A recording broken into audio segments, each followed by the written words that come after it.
Hey guys, it's Elise and welcome back to My Cupcake Addiction. Today we're going giant size of something that I use on the channel all the time. M&Ms. Okay, so I was in the store the other day and I found these M&Ms. They're called giant size M&Ms, but really they're not that big. I mean, they're bigger than usual. There's mini, there's normal, there's giant, and then there's giant. That's what we're making today. We're gonna make a giant M&M cake. And of course, it's gonna be stuffed with M&Ms because that just makes sense. The things that you're gonna need to make your giant M&M cake, you're going to need 2 bowls that are the same size. Mine are quite shallow. They do have a flat base on them and that's gonna ensure that my M&M is able to stand up. I'm using metal bowls because I find them the easiest for chocolate work. I've got all of the ingredients to make up one batch of my classic chocolate cake. I've made it on the channel before. I'll leave a link to that video down below as well as the recipe. So basically I've got flour, sugar, eggs, butter, cocoa, water, oil. I've got a little bit of fondant, not too much, in white. I've got M&Ms to stuff inside my cake, and I've got a batch of my chocolate ganache. Again, I'll leave a link to that recipe down below. It's just dark chocolate and cream. I've got some red candy melts. You're gonna need about 3 bags. You're also gonna need a fry pan or a skillet. I've got a spatula, a bread knife, and a circle cutter, and I will link to this down below. This is a nicely sized M from an M&M template that we're gonna trace around to add the detailing to the outside of our giant M&M. I'm also gonna leave dimensions of those bowls. Let's get started. The first thing you're gonna do is mix up your cake batter. Then you're going to need to thoroughly grease your bowl and place a little round of parchment on just the very base. Divide your batter evenly into 2 bowls or in half and bake 1 bowl at a time. And then they want to go into a moderate oven for about 35 to 40 minutes each. You'll know they're done when a skewer inserted into the middle comes out clean, and then you just want to rest them in the bowls for 15 minutes before scraping a spatula around the outside edge and then inverting them onto a cooling rack. Once your cakes have completely cooled, then we can get carving. Other than making sure they're clean and dry, there's nothing else you need to do to prepare your 2 bowls. They're metal, they're not non-stick, they are gonna work a treat. So I'm gonna take my candy melt and I'm gonna put about 1/4 into each bowl. We'd rather do 2 thin coats here than 1 big thick one. You can put a little more in on this first coat because we're gonna drip out any excess back into the bowl anyway. Just use your spatula to just coax it up the sides of the bowl. Try and make sure that it's relatively the same thickness all over. And like I said, we'd rather do 2 thin coats here than 1 super thick one. Just makes it a lot nicer to eat and a lot more structurally sound. Out goes any excess. And then just use your spatula to come around the top and make sure you've got a really nice, clean outer edge. Repeat with your second half and then they can both go into the fridge. All right, those 2 are ready to go off into the fridge. They need 15 minutes in the fridge and then we're gonna come back and give them a second coat. While the different stages of your shells are being made, you can start to prepare the cakes. So if they're completely cool, it's the best time to start carving them. I wanna take just a little bit off the entire outside edge because I've baked that in the exact same bowl that I'm now doing a double coat of candy melt in. I need to create a little bit of space, otherwise that's gonna sit just a little high in the bowl. So I'm just gonna take a really small amount off around the outside, all the way around. All right, so with the back kind of shaved down a little bit, I'm gonna come to the top, take as little off here as you need because we don't wanna waste any cake, and just reserve the top section. You may need to use that to build up once we have the actual M&M shell. Get that top section as flat and as level as you possibly can. Perfect. Now finally, I find it easiest to flip the cake over at this stage because it's a bit more stable on its top half. And then you just want to divide it into 2 even layers. So you should have a little lid and a little base, kind of different sizes. Once your first coats are set, you're going to apply a second coat. And again, we're going to use the spatula just to smooth it up the sides. This one's going to set a little bit faster than the first one because it's going on to cold candy melt in there. In goes about half of what's remaining. Try not to use it all up because we do want to have about 1/2 cup to a cup on the outside left over for joining our M&M cake together. I'm going to pay particular attention to getting it nice and high on the side walls so that the sides of my M&M chocolate shell are nice and strong. Out goes any excess, and again, just neatening up around that top edge. The same with our second. Perfect, those guys are ready to go back into the fridge. They're gonna get 15 minutes in the fridge and then they're gonna get a snap 5 minutes in the freezer, which is gonna cause them to chill really rapidly and contract away from the edges of our metal bowls. This is a fine balance. You don't want to freeze them for too long because it will cause them to crack. But if you check on them after about 5 minutes, you should even be able to see that they're just starting to pull away from the outside edges. That is the sweet spot, pardon the pun. So I'm just gonna pull them out, tip it over very gently, support and reveal one half of our giant M&M cake. Particularly while these are super cold, be really delicate with them. They'll be quite brittle and they are prone to cracking.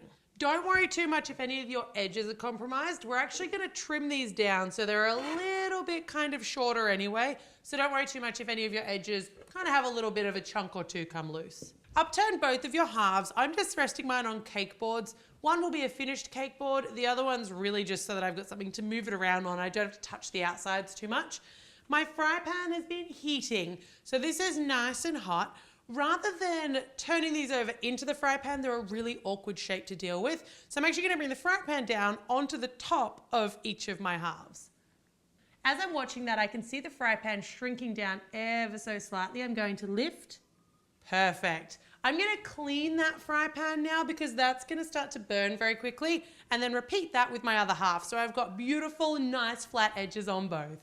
You may need to reheat your ganache just a little bit. You want this to be pourable, but not hot. Again, a fine balance. Ganache will set quite firm at room temperature and it's super runny when it's really fresh and hot. But to get it at almost body temperature so that it doesn't feel warm to touch and still have it runny, it's a delicate balance. There may be a little bit of waiting to get it right. I'm gonna pour, there's no exact measurement here. You've got one solid batch and really we're dividing this in half between the two layers, but they've got to go in between the different layers of cake. So I'm just gonna scoop a little bit into the bottom of that one, about that much, and the same into the bottom of this guy. And this is gonna be the coat that I spread up all over the inside of our little molds. God, I feel like you could just fill this entire thing with ganache. And then you really would have a giant M&M, but I'm pretty confident it'll make you quite ill. In each of your cakes, once they're smothered in ganache, you want to turn the rounded section back over so it makes the base of the bowl and slide it in. And then more ganache. In goes your next layer of cake, again flipping it over. Now you want to take your circle cutter. You can see we've still got some space between the cake and the very top of our shell, and we don't want to just stuff that full of ganache, but we do want M&Ms in the center of our cake. So core out the center circle of each of your layers, and then we can use a spoon just to pull that piece out. Don't think you get to eat this. We still may need it yet, so that's going into my offcuts bowl. And I don't really want the base of this to be ganache, so I'm gonna go down again into that next layer and just push the cookie cutter about halfway down, pull it out, and then again, we'll use the spoon just to core out that center. Mine's a pretty decent sized cookie cutter because this is an M&M cake. It needs a lot of M&Ms inside. Perfect. That is basically just a big blob of ganache with cake crumbs in it. That would be delicious. I'm only gonna take the one circle core out of this. This is gonna be my top half because we're already gonna have an issue keeping those M&Ms in their place when we join these two halves together. All right, I'm gonna use my spatula and I'm just gonna add just a little bit more ganache, a thin amount, only around the outsides, not on the inside of that circle. And we're gonna build up those outside edges with some of our cake scraps so that they're perfectly level, and then add another coat of ganache on top. This can't be too high, but it can't be too low either. It has to be like perfectly level. Now you're gonna cut and press all of those little offcuts from all of that chocolate cake in your offcuts bowl in and around each half of your giant M&M cake. You're kind of basically sculpting it to really fill it up so that it's no higher than the top edges, but just to bulk it out a little bit more so it's relatively even with the top edges of each of your molds. You can scrape a little bit of ganache, just a tiny amount, inside the center hole of each of your cakes, and then you want to refrigerate those for about 15-20 minutes to let that ganache set. Once your ganache is set, we've got M&Ms going all the way through the center of this cake, but because we know we need to invert the top half onto the bottom half, we don't want all of our M&Ms falling out and going everywhere. We kind of want them stuck in that core. So I've got a piece of parchment and some of my leftover red candy melt, and I'm just gonna create a small candy melt disc about the same size or a little bit bigger than that inside circle. You can use your cookie cutter here if you want something to measure against. So just use the back of your spoon just to spread it out a little bit. Perfect. I'm going to leave that one there to set. Now, the reason I got you guys to refrigerate these is after you've brushed the inside with that bit of ganache, you want it to set up a little bit so that you don't end up with ganache all over your M&Ms. The whole cool thing about this is when we cut into it, they're all going to spill out. And if they're covered in brown ganache, they're not going to look as cute as we'd like. So in goes copious amounts of my M&Ms into each half of my giant M&M cake. When your little disc is set, you want to just microwave the last of your ganache, and we're just going to put it around the top of that top section all over again. But again, don't come too close to the edges because we don't want this going over the outsides of our red M&M and making like brown streaks. So just around the top, not over the top of the M&Ms, but right up to the edge. It's kind of going to hold our little chocolate disc in place, and it's also going to help to stick our two cakes together. A little on the bottom half as well. You can't have too much ganache. And then on goes our chocolate disc. So this guy here, you kind of want it to be sticking to that ganache. It's going to hold in place, but not for long. So when we flip and invert, we need to do it pretty quickly. I'm going to paint just a tiny bit more ganache around just the very outside edge, and then I'm going to refrigerate that layer just for 5 minutes to make that ganache set nice and firm, so it's got the best chance of holding our disc in place. Just over the very outside edge, because again, we don't want it putting ganache all over our nice M&Ms in the next core down. And then off into the fridge for 5. While that's in the fridge, we're going to start preparing the M. This is what's going to complete our giant M&M cake. So I've cut around my little template. I'm going to sprinkle down just a little bit of corn flour, or you could use powdered sugar. And I'm going to roll out my white fondant. Give it a little knead first, just so that it's nice and pliable before you start rolling. Place your fondant and your template onto a chopping board, just so we don't slice the bench. And then I'm going to use either a really fine knife or a Stanley or X-Acto knife just to cut around the outsides of my M. So once you have cut around your shape, remove your little template and then just use your fingers just to kind of neaten up around those outside edges. If you've got any little kind of ridges or bumps or any areas where it's pulled out of shape a little bit.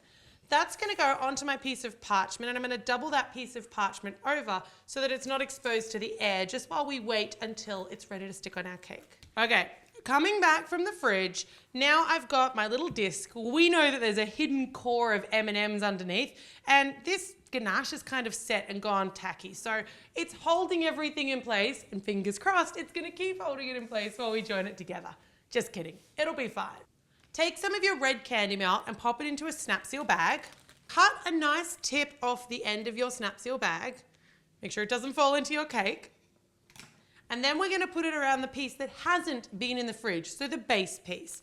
So I'm just going to squeeze it all the way around, kind of on the inside edge of that top edge. I don't want too much of this overhanging on the outside if we can avoid it. I'm putting it on the side that hasn't been on the fridge because it's going to set a little bit faster on the side that has been on the fridge. So this gives us a couple more seconds to get our top and bottom together. Working quickly, I'm going to pick up the top half of my giant M&M.